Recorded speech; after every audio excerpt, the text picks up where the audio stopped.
Hello students, welcome again. We are going to perform on the chapter. That chapter is physical world and measurement. Students, इससे पहले हमने physical world and measurement के अंदर work जो special work किया है हमने डायमेंशनल फॉर्मूला पे बेस होके किया है। हमने यूनिट्स लिखी हैं डिफरेंट डेराइव्ड और बेसिक फिजिकल क्वांटिटीज के लिए उनके यूजेस भी लिखे हैं डायमेंशनल फॉर्मूला के, उन पे न्यूमेरिकल्स भी करे हैं, एरर भी हमने कंप्लीट किया है, उस पे भी हमने न्यूमेरिकल्स परफॉर्म किया।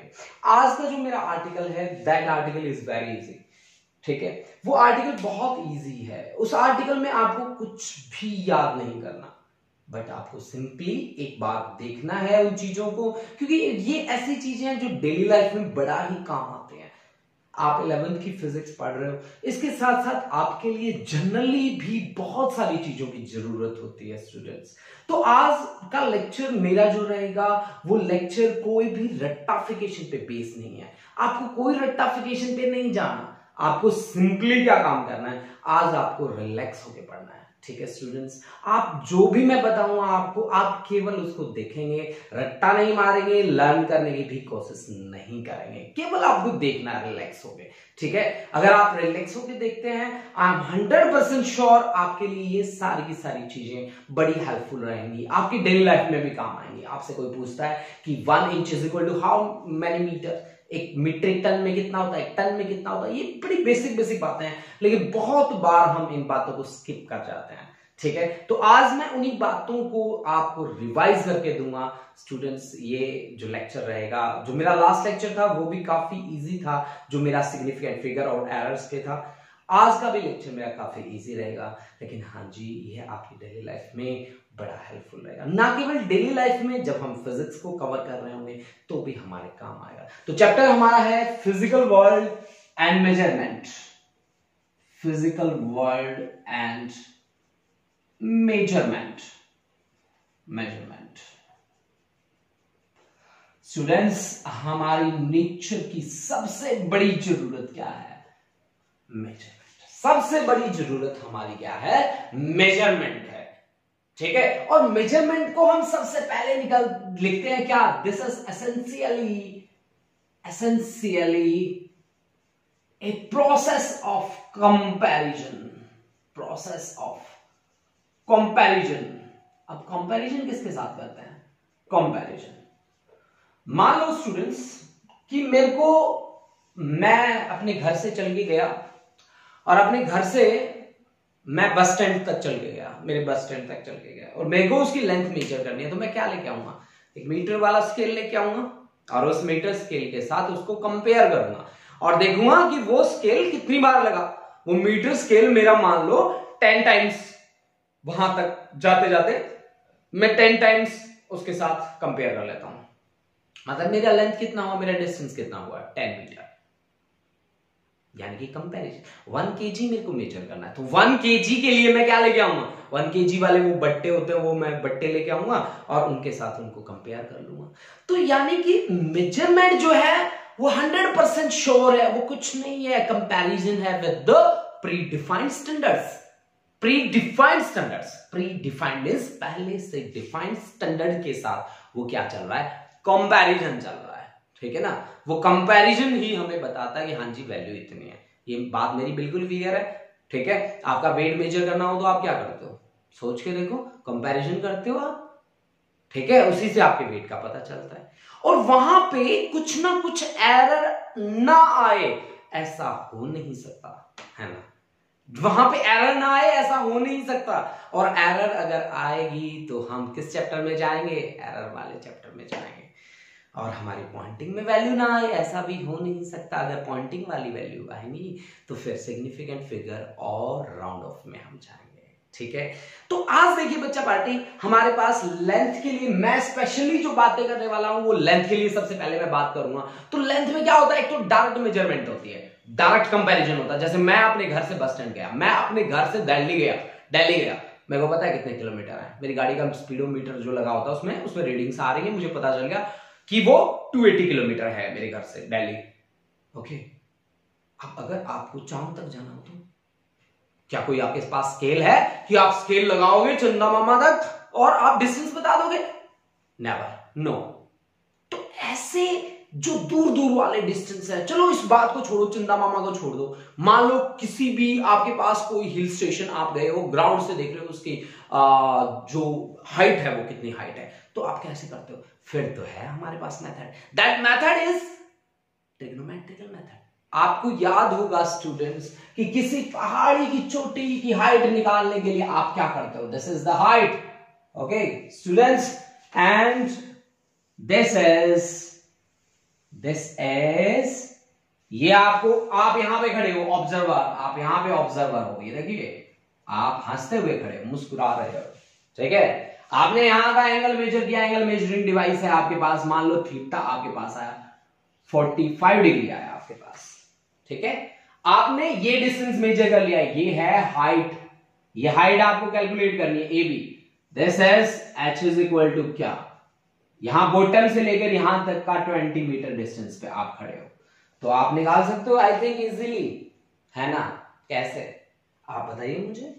आपको याद होगा ऐसे सिचुएशन में एच निकालने के लिए क्या करना है? परपेंडिकुलर अपॉन बेस क्या होता है? एच अपॉन 20, ठीक है। Perpendicular upon base, this is nothing but equal to tan theta, and tan theta is tan 45 degree. Students, tan 45 degree have the value 1 upon tan 45 degree. अरे इसकी value तो 1 ही होती है, ठीक है। sin 45 divide by cos 45, sin 45 की होती है 1 बाई अंडर रूट 2, तो इसकी 1, तो h इज इक्वल टू मेरे पास कितना आ गया? h is equal to 20 into 1, 20 metre. This is answer. मेरा कहने का मतलब ये है कि अगर आपके पास इस तरह के हाइट की कैलकुलेशन आ जाए, बड़ा इजीली आप फाइंड कर रहे हो। स्टूडेंट्स, क्या आपको एंगल निकालने आते हैं?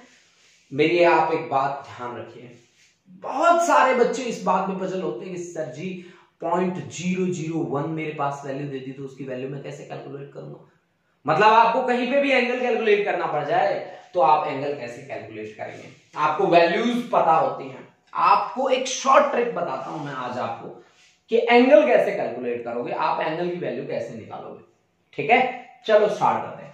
सबसे पहले आप लिखेंगे साइन थीटा, उसके बाद लिखेंगे आप कोस थीटा, उसके बाद लिखेंगे आप टेन थीटा। यहां लिखेंगे आप 0 डिग्री, यहां पे लिखेंगे आप 30 डिग्री, 45 डिग्री, 60 डिग्री और 90 डिग्री, ठीक है। 2 2 4 1 5, ठीक है जी। अब आप लिखेंगे क्या? 0 डिग्री के ऊपर आप लिखेंगे, 0 डिग्री के ऊपर 0 divide by 4, okay students, 1 by 4, 2 by 4, 3 by 4 और 4 बाय 4 लिख देंगे ऐसे, ठीक है। अब आपके पास वैल्यूज आती जाएंगी। 0 by 4, this is 0, sine 0 degree value कितनी होती है? 0 होती है ना, हैं? ठीक है जी, ये लो भाई, अलग अलग वो बना देता हूं बॉक्सेस, अच्छे लगेंगे। साइन थीटा, कॉस थीटा और टेन थीटा, ओके। अब देखो साइन 0 की वैल्यू कितनी होती है? यहां से देखो 0 होती है। 1 बाय 4 की वैल्यू कितनी होती है? 1 बाय 4, 1 बाय 4 का अंडर रूट आएगा 1 बाय 2, तो साइन 30 की वैल्यू 1 बाय 2, और ये 2 2 जा 4, यानी कि 1 बाय अंडर रूट 2, ये अंडर रूट 3 बाय 2, 4 बाय 4 1। अब इसको उल्टा ले आओ, 1 अंडर रूट 3 बाय 2, ये 1 बाय अंडर रूट 2, ये 1 बाय 2, ये 0, ठीक है। ये 0 बाय 1, 0 को किसी से भी डिवाइड कर दो, 0 वैल्यू आती है। 1 by 2 sine theta upon cos theta होता है ना, टेन थीटा। टेन थीटा क्या होता है? Sine theta divide by cos theta, तो sine theta 1 by 2 divide by cos theta, यानी कि 1 by under root 3, 1 by under root 2, 1 by under root 2, 1 by 2, and this is under root 3, and this is 1 by 0, that's undefined, that's the infinity. अब मेरी बात सुनो ध्यान से। पहले बात तो साइन थीटा और कोस थीटा की वैल्यूज -1 और +1 के बीच लाई करती हैं। पहली बात, -1 less than equal to cos theta और साइन थीटा, और लेस देन इक्वल टू +1। मतलब कोस थीटा और साइन थीटा की जो वैल्यूज हैं वो -1 और +1 के बीच लाई करते हैं, इनसे बाहर नहीं जाती बच्चा पार्टी कभी। ठीक है, अब मान लो मैंने आपको कोई वैल्यू दे दी कि 0.346 मेरी एक वैल्यू आ रही है। ठीक है भाई, मेरे पास है ना sine theta is equal to 0.346 मेरे पास ये वैल्यू आ रही है। मुझसे पूछा गया कि आप थीटा की वैल्यू बताइए, तो स्टूडेंट्स आप एवरेज वैल्यू बता दीजिए। कैसे बता देंगे? देखो, आप 1/2 का मतलब क्या है? 0.5, मतलब 0 से लेकर 0.5 तक एंगल कितना है? 30 डिग्री। अब 0 से 0.5 यानी कि 2 पॉइंट के समथिंग 15-20 डिग्री होगा, तो 2 पॉइंट के समथिंग 2.5 ये 3 है, तो ये 20 डिग्री से ऊपर ऊपर मिलेगा। 30 तो मिल नहीं सकता ना, ये लगभग 22, 23, 24 इससे पहले पहले रखो। मैं कहता हूं लगभग साइन थीटा की वैल्यू अगर 0.346 आई है तो वो इस इंटरवल में लाई करती है, 0 to 30 डिग्री, है ना बच्चों? मेरी बात सही है ना? इस इंटरवल में लाई करती है, यानी कि यहां पे थीटा लगभग 22 डिग्री होना चाहिए लगभग। मैं अजम्पशन कर रहा हूं, मैं आपको वो तरीका बता रहा हूं जिस तरीके में आप अज्यूम कर सकते हो। मेरी बात क्लियर है? मान लो भाई आपको दे रखा है कि आपके पास tan थीटा की वैल्यू आ गई सीधी सीधी 1, tan theta is equal to 1, तो इसका तो मतलब सीधा ही है कि थीटा कितना है? tan कितने पे 1 होता है? 45 पे, तो थीटा आपका 45 डिग्री हो गया। 45 डिग्री हो गया? हो गया? हाँ जी हो गया, बिल्कुल। हाँ, अगर वही वैल्यू आपकी, जैसे टेंजेंट की जो वैल्यू है वो 1 से ग्रेटर भी हो सकती है, -1 से लेस भी हो सकती है। मैंने जो -1 +1 वाली बात करी है वो साइन थीटा और कोस थीटा के लिए बात करी है स्टूडेंट्स। कहीं आप ऐसा ना करें कि आप कहें कि सर जी मैं तो है ना इसको आगे भी लेके जाऊंगा, 10 में भी लेके जाऊंगा। नहीं, 10 में नहीं लेके जाना आपको।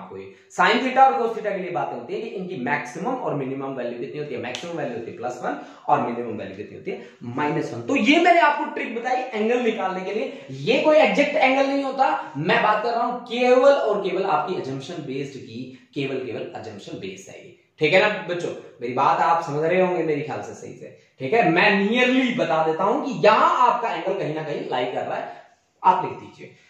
अच्छा, अब बात आती है ट्रिग्नोमेट्रिकल चेंजेस की। ठीक है, हालांकि मैं लेंथ के भी कुछ यूनिट से डील करूंगा और ट्रिग्नोमेट्रिकल चेंजेस पे भी मैं बात करूंगा। तो आज मैं सबसे पहले कर रहा हूं क्वाड्रेंट रूल। अब ये क्वाड्रेंट रूल क्या पंगा है भाई? तो क्वाड्रेंट रूल मैं आपको बता देता हूं। ये देखिए, मैं पूरा बोर्ड लेके चल रहा हूं। ये कौन सी एक्सिस है? एक्स एक्सिस है। इसको हॉरिजॉन्टल भी लेते हैं, मानते होते हैं, हॉरिजॉन्टल एक्सिस। ये मैंने लिया है एक्स एक्सिस,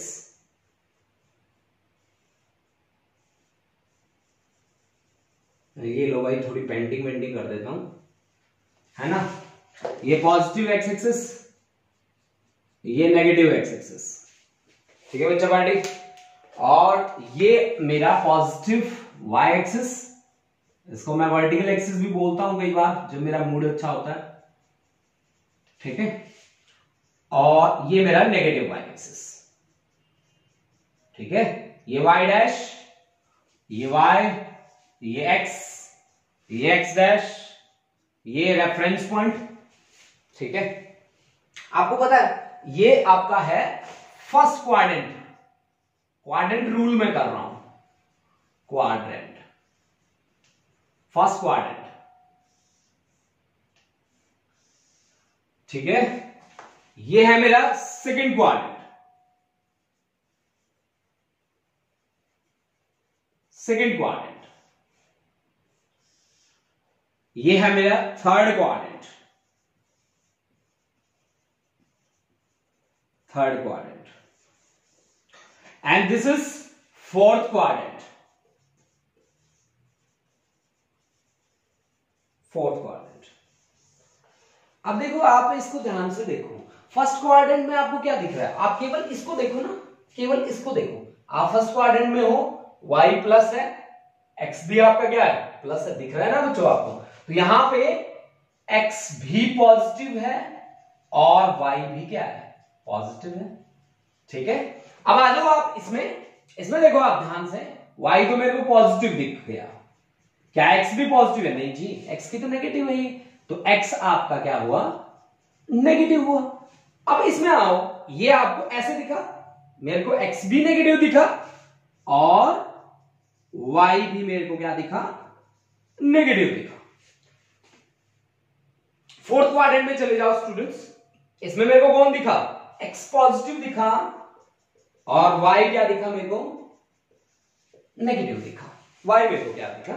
नेगेटिव दिखा। अब एक बात होती है क्या कि स्कूल के बाद कहां जाना आपको? कॉलेज में जाना। लिख लो वो बात, after school to college, after school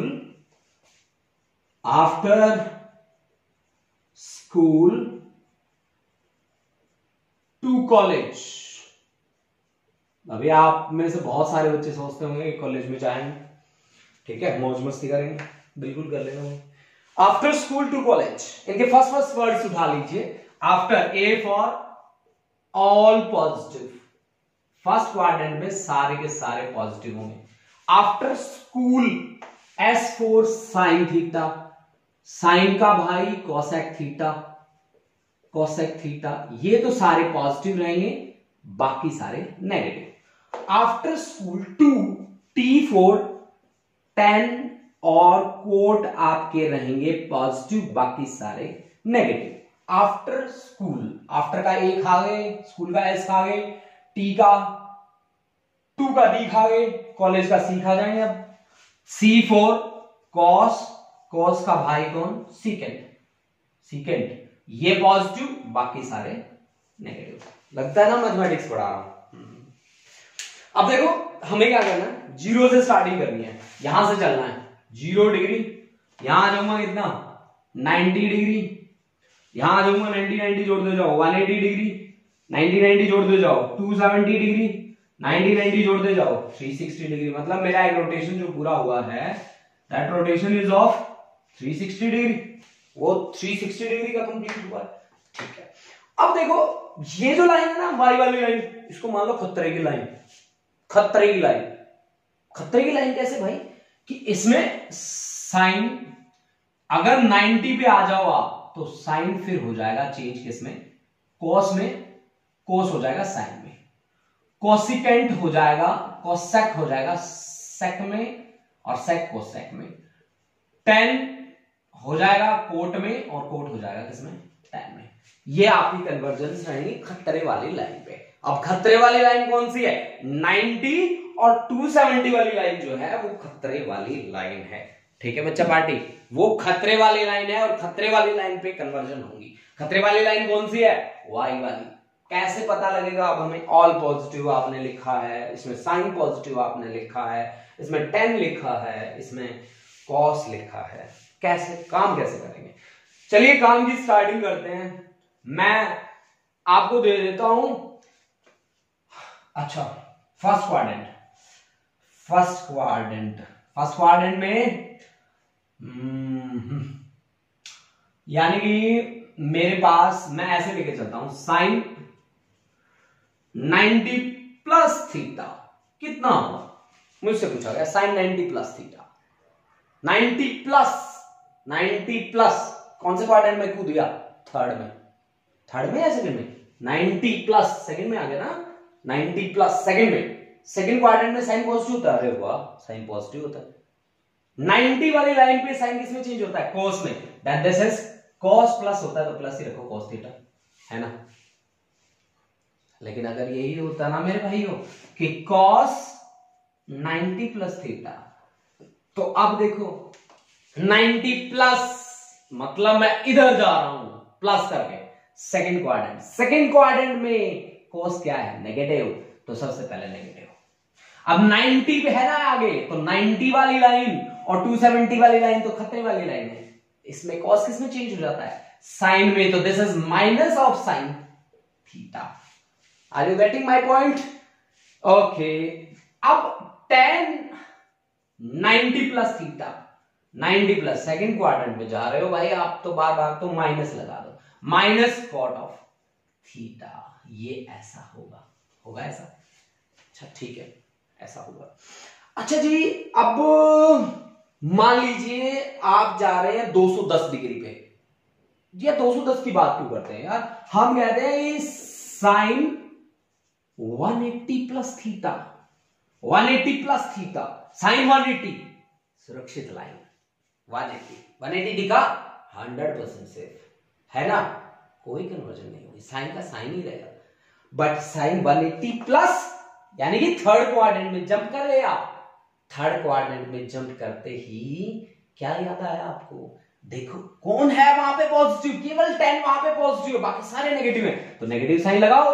180 पे कोई चेंज नहीं होता, 180 पे कोई चेंज नहीं होता तो minus this is sine theta. Similarly cos of 180 plus theta, तो यहां पे this is minus cos theta और tan 180 प्लस थीटा।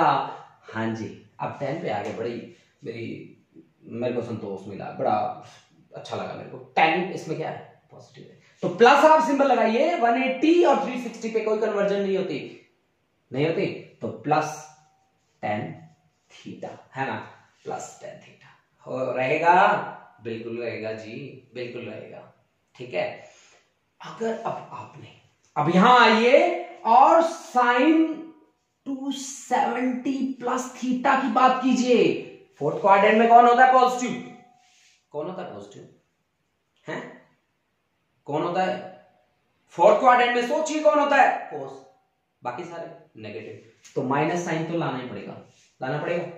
अब 270 वाली लाइन कौन सी है, खतरे वाली लाइन, खतरे वाली लाइन पे क्या होता है, माइनस आता है, साइन किस में चेंज हो जाता है, कोस में चेंज हो जाता है, then this is cos theta, और कोस 270 प्लस थीटा, अब कोस आया ना, फोर्थ क्वाड्रेंट में कोस आया तो कोस पॉजिटिव है कोस का, तो ये दोस्त है यार, है ना, इसके साथ कोई लड़ाई झगड़ा नहीं है, तो प्लस आप लिख लीजिए। कोस 270 पे किसमें कन्वर्ट हो जाता है, 270 और 9 पे साइन में, दिस इज साइन थीटा। अब लेके आया मैं tan को, tan 270 प्लस थीटा, अब 270 प्लस 10 फोर्थ क्वाड्रेंट में क्या होता है, नेगेटिव, माइनस 10 किसमें, कॉट में, this is cot theta with negative sign. This is the way we can use the conversion with the help of quadrant rule. अगर आपने पहले से प्रिपेयर कर रखा है बहुत ही बढ़िया, अगर आपने पहले से प्रिपेयर नहीं कर रखा है then go for it students, और क्रैक कर दो इसको, समझ जाओ आज ही इसको, ताकि आगे आने वाले फ्यूचर में जब भी आपके सामने आए आप फटाक से कहो कि मैं तेरे को सॉल्व कर दूंगा। ठीक है, चलो फिर हम क्वाड्रेंट रूल के बाद आगे बढ़ते हैं। ठीक है, हम कहां से चले थे, हम लेंथ को मेजर करने वाली यूनिट से चले थे। हमने लेंथ के लिए क्या किया, एक ट्रिग्नोमेट्रिकल फॉर्मूला बनाया था, एक ट्रिग्नोमेट्रिकल रिलेशन की हेल्प से काम किया था, साइन थीटा कोस थीटा और tan theta. Sine theta cos theta tan theta को याद रखने के लिए आपके पास फॉर्मूला है, पंडित बद्री प्रसाद हर हर बोले। ठीक है, आप ऐसे करते हो, sine theta cos theta tan theta को याद, पंडित बद्री प्रसाद हर हर बोले। एक और भी फॉर्मूला है, वो मुझे भी पता है, आपको भी पता है, बट बताना नहीं है। ठीक है, चलो आगे बढ़ते हैं। Students, next I have some important practical units. ये प्रैक्टिकल यूनिट किसके लिए है, जो हमने टॉपिक स्टार्ट किया था, एक बार उसको फिर से रिवाइज करते हैं, उसी टॉपिक पे मैं फिर से बात कर रहा हूं। क्यों बात कर रहा हूं मैं, क्योंकि मैंने डिस्टेंस को मेजर करने की बात करी थी।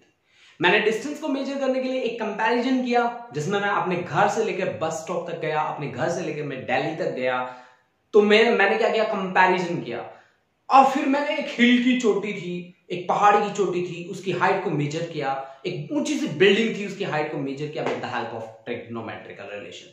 उसके बाद मैं ट्रिग्नोमेट्री से आगे बढ़ता बढ़ता मैं क्वाड्रेंट रूल पे चला गया, मैं एंगल्स को मेजर करने वाली तरकीब पे चला गया, और फिर से मैं वापस लौट के वहीं पे आया। अब मैं लौट के आया हूं तो फिर मुझे वही बात करनी पड़ेगी। वो बात क्या है, वो बात है डिस्टेंसेस को मेजर करने की। मैंने कहा था बच्चों आपको कि आप चंदा मामा तक का डिस्टेंस अपने आप से यहां से कैलकुलेट नहीं कर सकते, तो उसके लिए कुछ हमने प्रैक्टिकल यूनिट्स बनाई हैं। उन यूनिट्स का क्या क्या नाम है, let's start with the first, that first one is astronomical unit. Astronomical unit का मतलब क्या है कि ये मेजर करता है एवरेज डिस्टेंस को। एवरेज की बात कर रहा है, एग्जैक्ट की बात नहीं कर रहा। Average distance of the centre of sun from centre of earth, मतलब यहां पे अर्थ है, ठीक है, ये अर्थ है आपकी, और इसके सेंटर से लेके सन के सेंटर का एवरेज डिस्टेंस ये कैलकुलेट करता है। That value is 1.496 into 10⁻11 metre, sorry 1.5, इसको राउंड ऑफ कर दीजिए, 1.5 into 10⁻11 metre, 1.5 into 10⁻11। Now the light year is distance travelled by light in 1 year.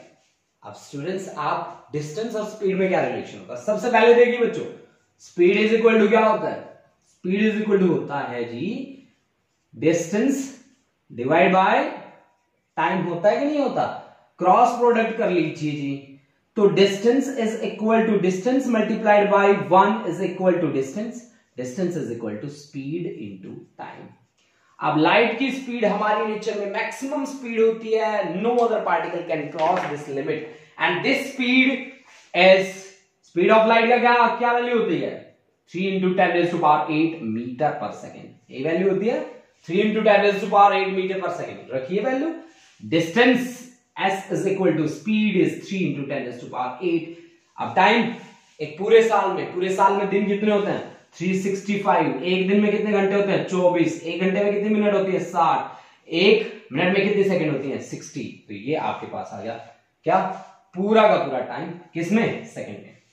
अगर आप इसको सॉल्व करते हैं बच्चा party, then this comes out to be 9.46 into 10⁻15, यानी कि दिस इज 9.46 इंटू 10⁻15। क्या निकाला आपने? Metre distance. That when 1 light year comes out to be with the value 1 light year is equal to 9.46 into 10⁻15 metre. ये लो भाई इसकी ये वैल्यू, ठीक है? तो 1 लाइट ईयर भी आपके पास आ गया। अब बात आती है पार्सेक की, पैरालिटिक सेकंड की। पैरालिटिक सेकंड में आपने क्या कहा कि हमारे पास एक आर्क है जिसकी लेंथ कितनी है? 1 एस्ट्रोनॉमिकल यूनिट लेंथ है जिसकी, और वो कितना एंगल बना रही है? 1 सेकंड का, 1 सेकंड का एंगल बना रही है वो। तो भाई हमें क्या निकालना है? रेडियस। रेडियस क्या है? पार्सेक के बराबर है। एक ऐसी आर्क जिसकी विड्थ 1 एस्ट्रोनॉमिकल यूनिट है, वो एंगल बना रही है 1 सेकंड का, तो उसका जो रेडियस होगा, that radius will measure paralytic second, parsec, paralytic second. तो आपको एक फॉर्मूला याद होगा कि एंगल इज इक्वल टू क्या होता है? एंगल इज इक्वल टू होता है जी arc divide by radius. Radius तो आप निकालना चाहते हैं, तो रेडियस इज इक्वल टू कितना होगा? Radius is equal to arc divide by angle. अब आर्क कितना है? आर्क है आपके पास 1 एस्ट्रोनॉमिकल यूनिट। 1 एस्ट्रोनॉमिकल यूनिट की वैल्यू आप देखिए कितनी है? 1.5 इंटू 10⁻11 मीटर, है ना? अब एंगल कितना है? एंगल है जी आपके पास 1 सेकेंड। 1 second is 1/60। क्या होगा? 1 सेकेंड 1/60 मिनट। मिनट को आर में कन्वर्ट कर दो, 1/60, ठीक है? और इसको अगर मैं ध्यान से देखो बच्चों, π/180 से मल्टीप्लाई कर दूं, 1/60 इंटू 60 क्या आता है? That's a degree, that's a degree. अब अगर मैं इसको 60 into 60 divide multiply by π/180, then this is radian, then this is radian. Now the value of angle is π divide by 60 into 180, that is 1 second. ये हमारे पास किसकी वैल्यू आ गई? Angle की वैल्यू आ गई। अब एस्ट्रोनॉमिकल यूनिट की वैल्यू को डिवाइड कर देंगे किससे? एंगल से। तो हमारे पास क्या आ जाएगा भाई? हमारे पास आ जाएगा क्या? Parallactic second. यानी now we have to divide that one is radius. आपने क्या लिखा? Radius is equal to arc upon angle. अब रेडियस की जो वैल्यू आएगी वो 1 पार्सेक के बराबर आएगी। पार्सेक, आर्क कितना है भाई? 1.5 इंटू 10⁻11। एंगल कितना है? π/60 इंटू 60 इंटू 180। सॉल्व करेंगे 3.08, इसकी वैल्यू कितनी आएगी? 3.084 into 10⁻16, 084 into 10⁻16 metre, that is this is 3.1 into 10⁻16 meter. 3.1 into 10 raised to power 16 meter. This is all about the astronomical unit light year and parsec, parallelic second. Student, this is the most important thing that you have to keep in mind. ठीक है, अब हम इन तीनों में relation करेंगे. Relation कैसे करेंगे? इसको इससे डिवाइड कर देंगे तो इन दोनों के बीच का रिलेशन आ जाएगा. इसको इससे डिवाइड कर देंगे तो इन दोनों के बीच का रिलेशन आ जाएगा. इसको इससे डिवाइड कर देंगे तो इन दोनों के बीच का रिलेशन आ जाएगा. सिंपल. ठीक है, फिर भी मैं आपको एक बार एक्सप्लेन कर देता हूं, आप नोट कर लीजिएगा मेरे साथ साथ. हाँ जी स्टूडेंट्स, तो हम रिलेशन निकालते हैं. एस्ट्रोनॉमिकल यूनिट हमने कितना निकाला है? 1.5 इंटू 10 रेज़ टू पावर कितना है? 11 मीटर है मेरे पास. लाइट ईयर कितना है? 9.46 into 10 raise to power 15 metre. Parallactic second कितना है मेरे पास? 3.1 into 10 raise to power 16 metre. अब रिलेशन बनाना शुरू करते हैं यार. That's not a difficult task. सीधा सीधा बात है. लाइट ईयर और एस्ट्रोनॉमिकल यूनिट में रिलेशन निकालना है. डिवाइड कर दो दोनों को. 9.46 into 10 raise to power 15 divide by 1.5 into 10 raise to power 11. भाई पावर 15 ऊपर है, 11 नीचे, तो आंसर कितना आना चाहिए? 4. और 1.5 छोटा है 9.4 से, ये आना चाहिए 6.3 into 10 raise to power 4. 6.3 into 10 raise to power 4. Unit रहे नहीं कुछ ना भाई. ऊपर भी मीटर था, नीचे भी मीटर था, कट गए, है ना? ठीक है, मेरी बात क्लियर है? ठीक है जी. यानी कि 1 light year is equal to 6.3 into 10 raised to power 4 times of astronomical unit. This is the relation between light year and astronomical unit. Students, आप ये बात भी सोचते होंगे कि सर को इतनी वैल्यूज कैसे याद रहती हैं? नहीं जी, मैंने याद कर रखी है जी ये. ठीक है, अगर आप भी याद कर लेते हैं तो फिर आपको भी याद हो जाएंगी सारी की सारी वैल्यू. अब पैरालिटिक सेकंड और लाइट ईयर के बीच रिलेशन निकालते हैं. 1 parallactic second parsec divide by 1 light year. Parsec का वैल्यू कितना है? पार्सेक का वैल्यू है भाई 3.1 into 10 raise to power 16 divide by 9.5 into 10 raise to power क्या? 15. 9.5 इंटू 10 रेज़ टू पावर 15. दोनों को डिवाइड कर दीजिए जी. 3.26 आ जाएगा. ये आ जाएगा आपके पास 3.26, यानी कि 1 parsec is equal to 3.26 light year. This is the value.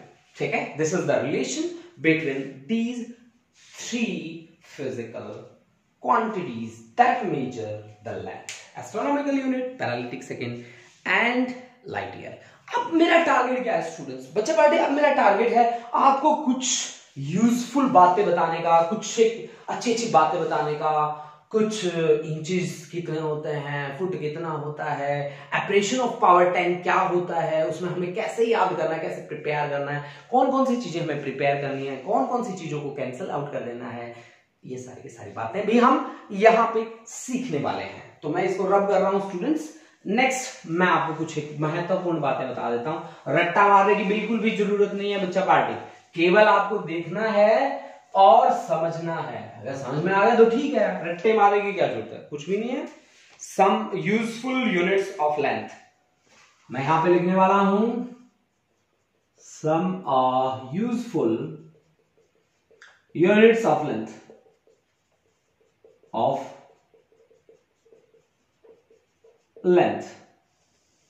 हाँ जी, इसमें पहला नाम आता है इंच का. और 1 इंच कितना होता है? 0.0254 मीटर. 1 इंच, 1 इंच में कितना होता है भाई? 0.0254 मीटर. अच्छे से याद कर लें.